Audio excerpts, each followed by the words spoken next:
Right. Firstly, kia ora, Alan. Kia ora. Good to see you. Thank you so much for joining me today. For all of you out there watching, I met Alan at the Govis conference on a panel, and I could see immediately this was somebody the Creative Bureaucracy Festival wanted to have a conversation with. So he's very kindly agreed to do that. Allyn Robins is, I've got to look down at this because it's pretty impressive. He served as an intelligence analyst at the National Assessments Bureau within the Department of Prime Minister and Cabinet, where while also juggling the title of space guy, which I want to get into out of this conversation because I'm space mad, he established the emerging technology portfolio. He holds a master's degree in philosophy and theatre. And sorry, I've got that wrong. He holds a master's degree in physics, which is way more terrifying, and a bachelor's degrees in philosophy and theatre. So, people, we've got a Renaissance man on our hands here. Um, Alan joined Brainbox, a public interest think tank and consultancy, sitting at the intersection of technology, law, and policy in 2022. And from what I understand, he may have something exciting to tell us today about what his future work might be. I'm not I mean, sure this is the right venue for those kinds of announcements. no, well, you can save that. That can be a surprise further down the track. Hmm. So, we got you here today because, as part of our digital launch, we want people to see what creative bureaucracy looks like. And you are our New Zealand pick, because it's just really important, I think, with creative bureaucracy that people go, it sounds like some mad Monty Python kind of thing, but it's not. It's just public servants who dare, I guess, is the way I would put it. Um, so I guess my first question for you is, could you tell us a bit about your background and what's shaped who you are? Sure. I mean, you've covered a lot of the work background, I think. And my very odd combination of degrees probably tells you something about what's shaped who I am. My father is a computer science professor at Otago University. My mum also works at the university, so like I was doomed from birth. It was always going to end up more or less like this.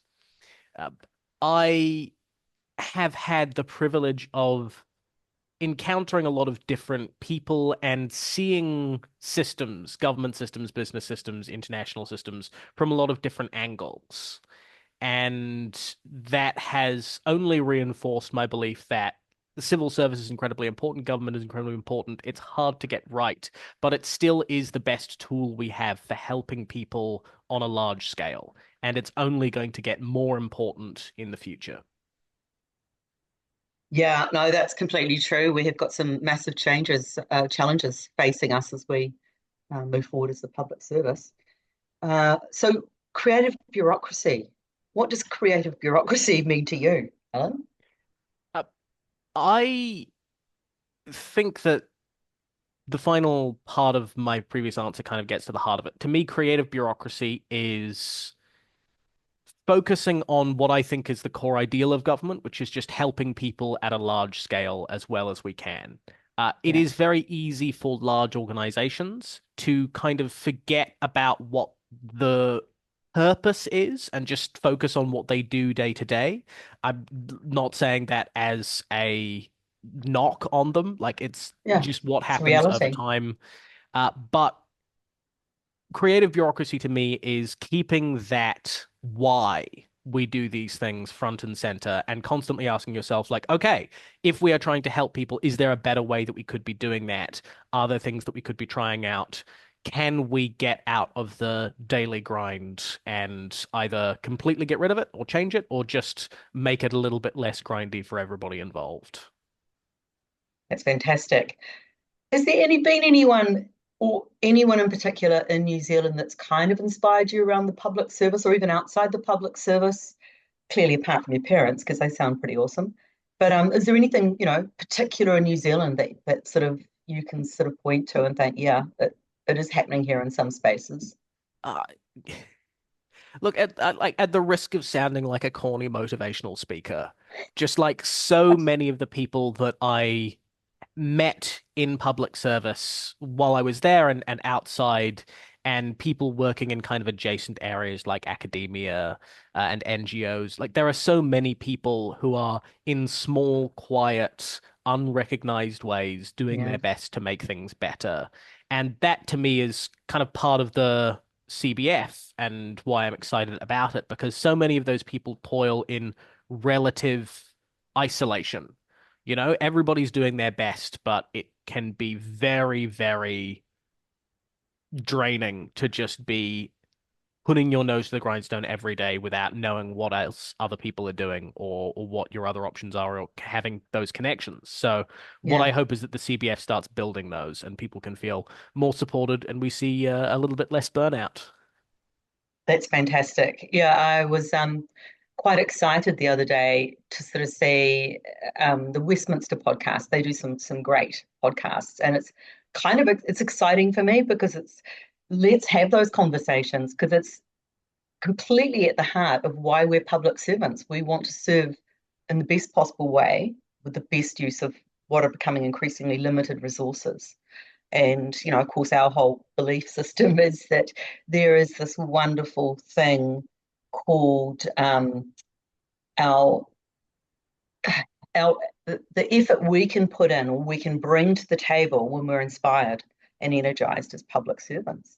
So, how do you think we can, apart from showing and highlighting, and that's what we're about joining the dots and bringing things to light for people, how do you think public servants can learn to become more creative? I guess, how do I put this? How do the younger ones who are joining, how do we stop them thinking, oh my goodness, what have I walked into here? Because, there's a lot of rules, there's a lot of red tape.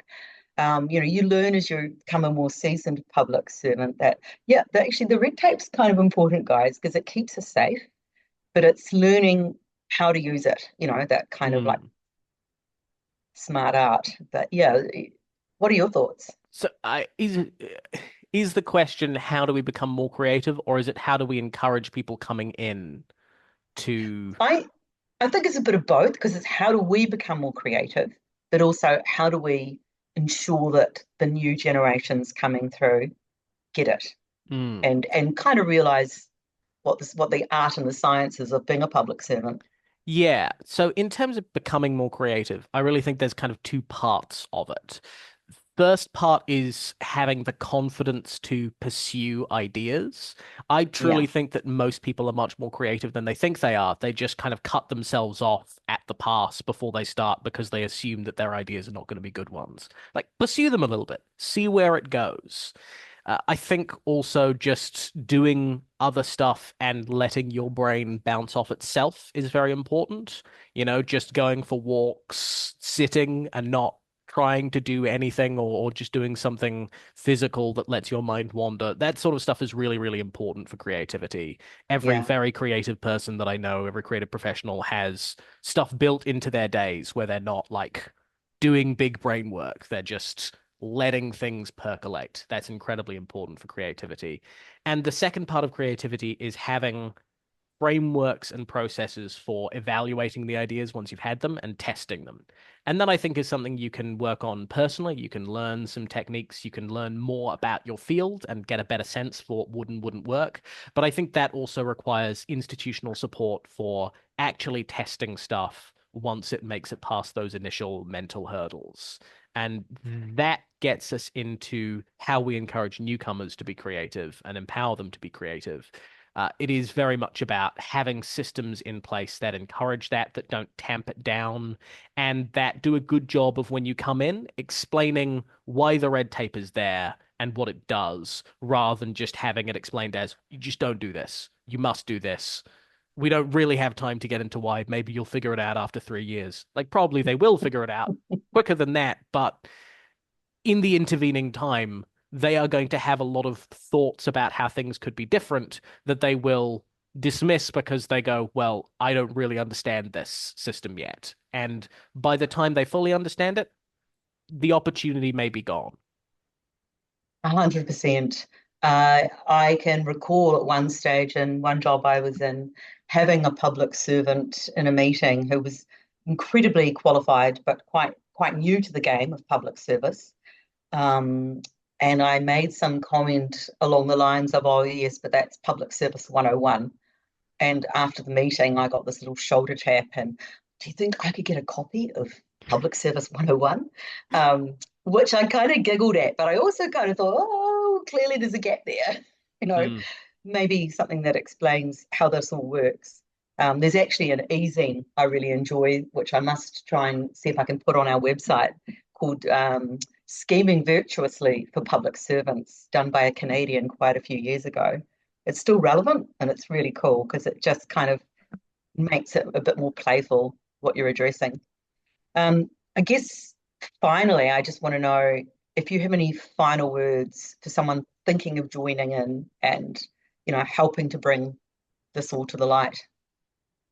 I'd say just go for it, get involved. It's not going to be too scary. We're not going to ask too much of you straight off the bat. This is an opportunity for you if you want to be more creative in your day-to-day work in your job, if you want to get out there and do interesting stuff, to just meet other people who are also interested in that in a low risk friendly way. So Yeah, don't worry about it too much. It's not a huge deal. Just go for no. it. No, and I think it's always good to make the disclaimer that what we're doing is fully in line with public service codes of conduct, both in Australia and New Zealand, because we're working to improve the public service.